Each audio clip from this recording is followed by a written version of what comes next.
Paolo Avellino napikon at umalma sa mga fanay na stalker. Naubos na ang pasensya ni Paolo sa ginagawang kawalan ng respeto ng mga stalker fanay ng aktor. Sa posted message na sa kanyang ex account, sinabi nitong, since ilang araw nyo na rin naman kinukunan ng picture and video yung labas ng bahay namin, okay lang naman din siguro na i-post yung picture nyo para patas lang. Ayan, yun yung tinatanong natin sa mga guest natin. So, nakakapikon na rin naman talaga. Oo, pero hindi kasi, di ba sila Nora Honor nararanasan nila yun? Iba kasi yung panahon, katulad nga nung aking reels, yung live video ko kanina, sinasabi ko, iba yung panahon nung mga 80s, 90s, sa panahon ngayon. Kasi nung 90s, 80s, walang social media. At ang mga artista, wala silang privacy. Ibig sabihin, pati yung kanilang personal na buhay, isinishare nila sa kanilang mga fans. Sino nga nagpapasok ng kanyang mga fans sa bahay? At pinupuntahan ng mga fans ang bahay ni Nora, pinipicturan, kina Vilma, kahit si Lotot at kahit si Romnick, ang bahay nga ni Harleen Bautista noong panahon na yon, nila Cheryl Cruz, pumupunta ang mga fans kasi wala naman kasing social media na pwede silang husgahan at wala rin kasing hindi rin kasi imposible magkaroon ng idea na pwedeng gawan sila ng masama. Oo, hindi kasi katulad noon, di ba may paslambok pa mga artista, so nilalagay din yung mga address doon. Tapos yung iba kasi, yung mga fans, dahil wala kang social media, sulat lang, letter pinapadala sa bahay nila. At saka kasi ngayon, yung ibang malalaking artista, siyempre, gated na yung subdivision nila. Hindi ka pwede basta-basta nakakapasok. Uy, pero gated din noon ang mga subdivision at saka talaga? pinapapasok ang mga fans. Para kasing nagrereklamo lang ang mga homeowners kapag masyado ng marami at may ingay. Pero yung mga yan, nakakapasok yan, hindi katulad ngayon na may mga CCTV na kasi and all. Yun na nga kung kailan may mga CCTV, ganun, ngayon pa sila Pero yung privacy kasi, dapat iiwan na lang natin yon sa mga artista. Kasi parang sobra naman kasi. Pag kukunan mo yung picture and video, yung mismong bahay. Kasi malay natin kung ano pang mga, hindi natin, sa panahon ngayon, ang daming pwedeng gawin ng ibang tao. Naman nagpapakanega. Ako dun sa mga nag-i-stalk, lalo na dun sa dalawang yon, hindi ba kayo nahihiya sa pamilya ninyo, sa mga anak nyo kapag na-identify kayo, yung mga kaibigan nyo, kamag-anakan ninyo, sasabihin lang ganun, ako nakakahiya naman. Anong ginagawa niyo? Di ba kayo nagtatrabaho? Wala ba kayong inaalaga ang mga apo? Wala ba kayong inaalaga ang pamilya or something? Di ba kayo abala? At yan ang ginagawa nyo. Okay lang naman kayong mag-idolize. Kaya lang wag naman kayo dumating sa point na kinaiinisan na kayo ng mga artista, ng mga tao, ng mga kapwa nyo fanay. Kasi nga, hindi talaga magandang mag-stalk. Kung mag-i-stalk kayo, siguro doon na lang sa mga mahal nyo sa buhay, like sa mga anak nyong pasaway, na hindi nagpapaalam, di-stalk nyo para at least malaman nyo kung nasaan sila at hindi sila mapapariwara. Pero yung mga artistang hindi naman nagdadamot na magbigay ng mga ayuda, ng mga pagpapakilig, iiwanan nyo na sa kanila yung privacy na yan. Pero kung sasabihin niya, fan naman kami for ourselves lang ito. Itatago ko lang to. Pero Hindi kaya natin lang, masabi. kasi feeling ko rin, baka mamaya yung iba sa ganyan, kinukunan nila for content. Kaya lang ayoko magbase sa look, pero mamaya for content, i-video mo, ipopost mo for monetization din. Yun kasi ang mahirap pag pinagkakitaan mo na yung mga ganyang bagay. Kasi kung fan ka lang talaga, parang kung fan ka, yung understanding mo, hindi ka aabot sa ganyan na kukunan mo yung ng video and picture tapos ipopost mo. Meron din naman mga kapitbahay sina Paolo na nagmo-monitor din nakikimarites, nakikimarisol, mga ganyan. Pero I don't think na kunukunan nila ng picture kasi syempre alam naman ng mga tao doon na meron dapat na intimacy or privacy itong dalawang ito. Kahit yung mga may-ari ng mga bahay dyan, alam nila kung ano mga ganap dyan. Sa labas pag dumarating si Kim or yung driver ni Kim, nagpupunta dyan para kumuha ng kung ano man. Pero hindi sila yung katulad ng mga nag-i-stalk na ganyan. So, wala na-alarma lang ako para kay Paolo. Kasi, pero wala pa namang harm na ginagawa. So wala pa ngayon. Kaya lang nagbibigay kayo kasi ng idea na pwede pala. Pwede, correct. O lalo na kapag kunwari, dumaan. Minention na, o bahay sa Pasig. Mga gano'n. O kaya, i-post yung number ng bahay, yung address, or kaya kapag ka lumabas ng subdivision at kunan yung plate number nung may-ari Oo, ng yan mga sasakyan, bawal-bawal. mga bawal yun. Ay nako, at wag nyo nang hintayin na makasuhan pa kayo. Parang wala naman akong nakikitang move ni Paolo na kakasuhan itong dalawang ito. Para lang siyang nag-a-advise. Kumbaga parang, ano ba tawag doon? Hindi, tsaka parang sinabi niya lang na hindi tama yung ganun. Especially patas yung lang. very private siya. Although artista siya, pero may mga ano naman kasi, meron naman tayong mga kilalang artista na sila mismo, pinopost din naman nila yung mga bahay. Like, marami tayong alam na bahay ng artista. Yung iba naman, nagkakaroon ng feature sa magazine. Pero si Paolo kasi parang hindi ganun ang ganap niya sa buhay. Kaya lang madalang kasi yung mga artista nagpo-post, kunwari in interview, 'di ba? O kaya pinost yung Sa mga mga bahay. yung bahay lang, yung indoor, yung outdoor, pero yung address hindi na pinopost Kahit yung subdivision hindi. Pero may mga gumagawa ng content na ganyan, na legit nakilala natin, hindi na sinasabi mismo yung eksaktong lugar kung saan nakatira yung artista, yung celebrity. Sinasabi lang nila, nandito kami sa Pasig, nandito kami sa Caloocan, nandito kami sa Makati. Pero yung subdivision, madalang at lalong-lalo na yung address. Ayun, yun nga sinasabi. Baka content creator ang stalker para magkapera. Ayan pa. So, yun nga, pag ganun yung intention, yun talaga hindi maganda, di ba? Yes. Kasi kami na-invite naman kami sa bahay ng mga artista even before Pero hindi kami yung parang kukunan yung address para i-post or ipaalam sa lahat. Yun. Yun na. Naniniwala ka ba na sila ay mga solid? Tingin ko hindi. Hindi nga gagawin niya ng fan Oo nga eh. Okay na sa kanila Kita yung mo malaman. nababasa nga natin yung mga comment na parang kinokondena nila yung hindi ng pag-i-stock, yung pagkuha ng litratos ng bahay at pag-i-stock. Ay, nakikita nyo naman sila sa mga events, di ba? Nakikita nyo naman sila sa mga, kung gusto yung pumunta ng mga show sila sa Ignacia. Correct. Di magpa-reserve kayo. Kung may nababalitaan kayo na pupunta sila sa ganitong lugar, puntahan ninyo. O kung meron silang shooting, di puntahan ninyo. Kung alam niyo, nadaanan ninyo, pwede nyong kunan. Pero yung mga ganong, yung sasakyan or kaya yung bahay, wag naman. Pero di ba nakakaloka after nung Kim and Jericho. Tapos yung nga lumambot dahil dun sa sa lambingan ng dalawa. Tapos ngayon si Paolo naman. Sunod-sunod ang mga Ano naman ang ganap. susunod? Pero ngayon hindi pa lumalambot yung kay Jericho Sunod-sunod ang mga ganap na pinag-uusapan talaga. So sana nga magkaroon ng ano ba ang project yung dalawa. susunod? Para maiba naman ang... Wala daw ngayon si Kim kanina. Kanina wala si Kim. Baka merong ganap si Kim. Na malalaman din naman natin siguro kung nasaan siya.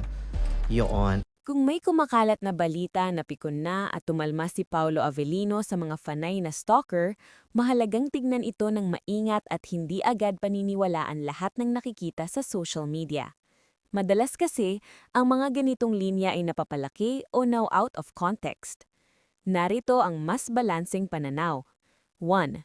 Natural lang na may boundaries ang artista. Kahit public figure si Paolo Avellino, may karapatan pa rin siya sa privacy at personal space. Kung may fans na sumusobra, tulad ng pag-follow sa personal na lugar, pagkuha ng litrato ng walang paalam o pangungulit sa private time, understandable kung magre-react siya o magsasalita laban dito. 2. Hindi pagiging pikon agad iyon. Minsan ang pag-call out ay hindi pikon, kundi pagtatakda ng limitasyon.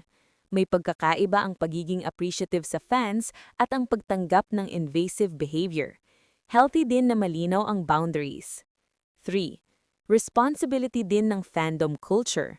Sa showbiz ngayon, sobrang lakas ng fan culture, pero dapat tandaan, support, hindi ownership. Admiration, hindi access sa personal life. Kilig, hindi karapatang manghimasok. 4. Mas mabuting hintayin ang verified statement. Kung walang official post, interview clip o malinaw na source, posibleng na edited o exaggerated lang ang kwento. Madalas, engagement bait ang ganitong headlines. 5. Para sa fans, mas tumatagal ang respeto ng artista sa fandom kapag may respeto sa personal space, maayos ang approach, hindi mapilit, hindi invasive. May verifiable report ngayon tungkol sa balitang pinoproblema ni Paulo Avellino ang umano'y ilang stalker na nag-iikot sa paligid ng bahay nila at hindi lang simpleng chismis o haka-haka. Sa kanyang social media post, si Paulo mismo ang nag-share ng larawan ng 2 taong umano'y kumuha ng litrato at video ng labas ng kanyang bahay at sinabi niyang ilang araw na itong nangyayari kaya nag-post rin siya para patas lang. Ano ang masasabi ko rito? Brain.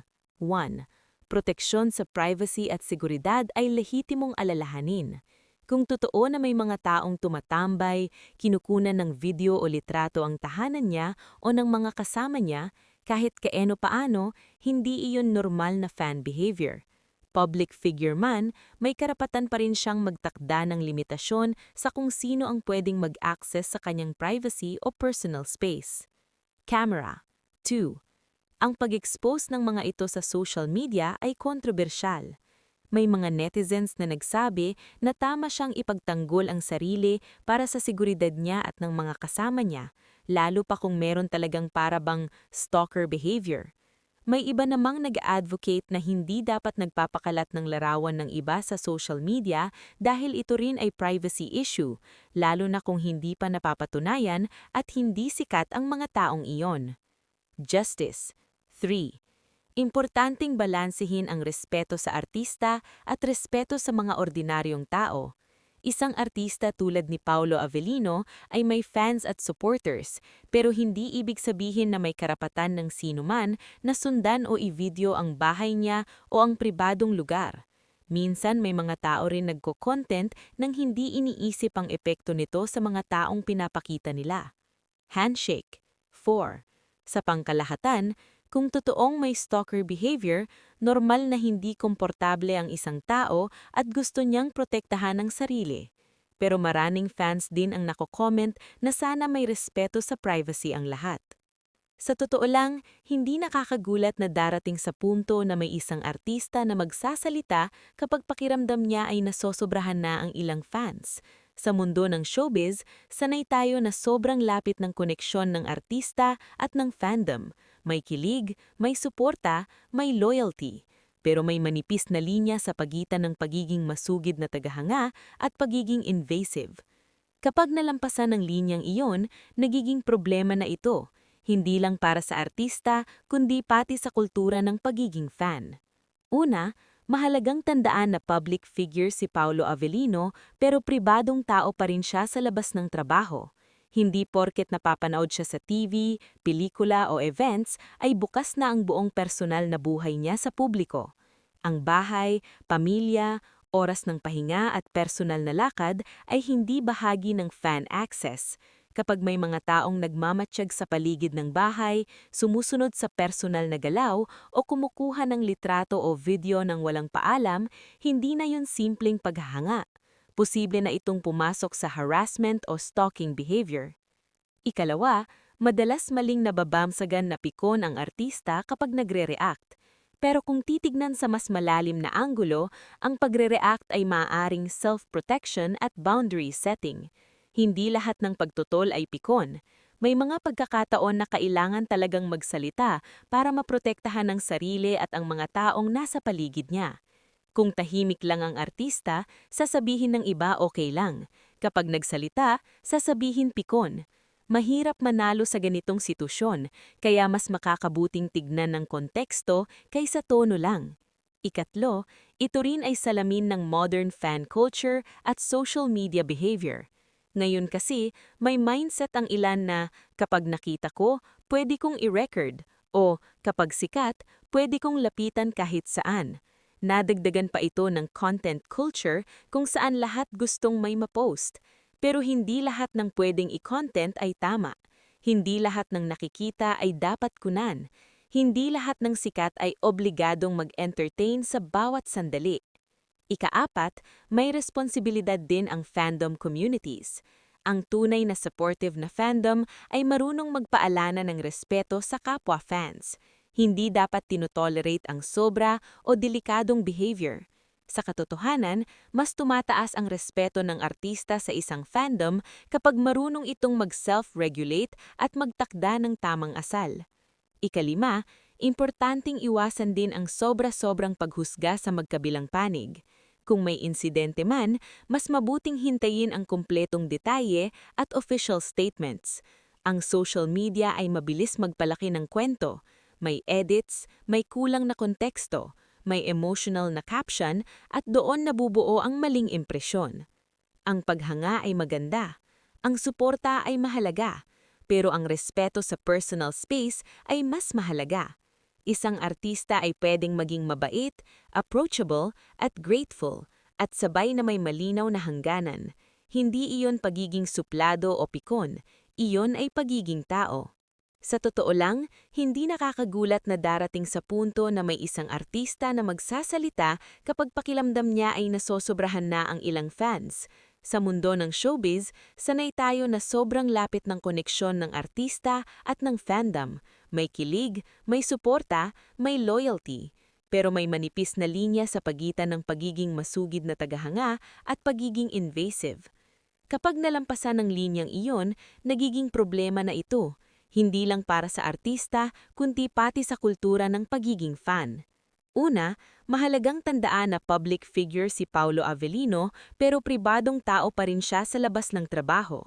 Hindi porket napapanood siya sa TV, pelikula o events ay bukas na ang buong personal na buhay niya sa publiko. Ang bahay, pamilya, oras ng pahinga at personal na lakad ay hindi bahagi ng fan access. Kapag may mga taong nagmamatsyag sa paligid ng bahay, sumusunod sa personal na galaw o kumukuha ng litrato o video ng walang paalam, hindi na yun simpleng paghahanga. Posible na itong pumasok sa harassment o stalking behavior. Ikalawa, madalas maling nababansagan na pikon ang artista kapag nagre-react. Pero kung titignan sa mas malalim na anggulo, ang pagre-react ay maaaring self-protection at boundary setting. Hindi lahat ng pagtutol ay pikon. May mga pagkakataon na kailangan talagang magsalita para maprotektahan ng sarili at ang mga taong nasa paligid niya. Kung tahimik lang ang artista, sasabihin ng iba okay lang. Kapag nagsalita, sasabihin pikon. Mahirap manalo sa ganitong sitwasyon, kaya mas makakabuting tignan ng konteksto kaysa tono lang. Ikatlo, ito rin ay salamin ng modern fan culture at social media behavior. Ngayon kasi, may mindset ang ilan na kapag nakita ko, pwede kong i-record o kapag sikat, pwede kong lapitan kahit saan. Nadagdagan pa ito ng content culture kung saan lahat gustong may ma-post. Pero hindi lahat ng pwedeng i-content ay tama. Hindi lahat ng nakikita ay dapat kunan. Hindi lahat ng sikat ay obligadong mag-entertain sa bawat sandali. Ikaapat, may responsibilidad din ang fandom communities.